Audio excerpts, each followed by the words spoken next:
കോൺഗ്രസ് MLAക്ക് ജീവപര്യന്തം തടവ് ശിക്ഷ. കർണാടകയിലെ ധാർവാഡ് MLA വിനയ് കുൽക്കർണിയെയും കൂട്ടാളികളായ 16 പേരെയുമാണ് ശിക്ഷിച്ചത്. BJP പ്രവർത്തകനായ യോഗേഷ് ഗൌഡയെ കൊലപ്പെടുത്തിയ കേസിലാണ് ഈ വിധി വന്നിരിക്കുന്നത്.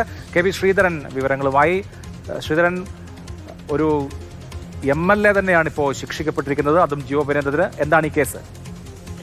2016 BJPയുടെ ജില്ലാ പരിഷത്ത് മെമ്പറായിട്ടുള്ള യോഗേഷ് ഗൌഡയെ കൊലപ്പെടുത്തിയ കേസിലാണ് ഇപ്പോൾ സുപ്രധാന വിധി വന്നിരിക്കുന്നത്. കോൺഗ്രസ് MLA വിനയ് കുൽക്കർണി കുറ്റക്കാരനാണെന്ന് കഴിഞ്ഞ ദിവസം തന്നെ കോടതി കണ്ടെത്തിയിരുന്നു. ഏതായാലും വിനയ് കുൽക്കർണി അതോടൊപ്പം തന്നെ അദ്ദേഹത്തിന്റെ കൂട്ടാളികളായിട്ടുള്ള 16 പേർ, ഇവർക്ക് എതിരെയാണ് ഇപ്പോൾ ജീവപര്യന്തം തടവ് ശിക്ഷ വിധിച്ചിരിക്കുന്നത്. 30,000 രൂപ പിഴയും ശിക്ഷ ആയി കൊടുക്കണം.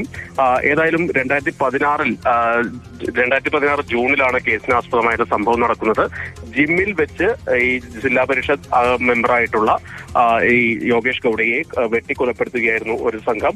അന്ന് തന്നെ 6 പേരെ പിടികൂടിയെങ്കിലും പിന്നീട് ഈ കേസ് ഇതിൽ ഗൂഢാലോചനയിൽ MLAക്ക് കൃത്യമായിട്ടുള്ള പങ്കുണ്ട് എന്ന് തെളിയിക്കാനായി തുടർന്നാണ് ഇപ്പോൾ MLAക്കെതിരെ CBI വിവരങ്ങൾ നൽകുകയായിരുന്നു. 16 പേരെയാണ് ശിക്ഷിച്ചിരിക്കുന്നത് MLAയോടൊപ്പം.